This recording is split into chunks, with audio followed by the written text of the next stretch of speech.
Did you know you can allow certain resources to be assigned to multiple parallel events in our desktop application? This is all thanks to the resource property preference that we introduced in version 14.0. It's called Use to Allow Assigning to Multiple Parallel Events Checking Capacity.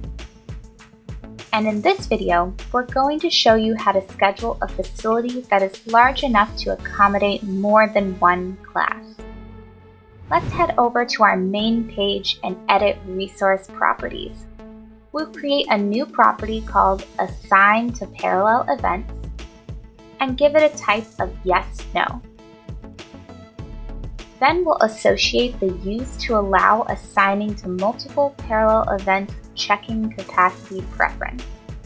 After activating our new property, select a building resource.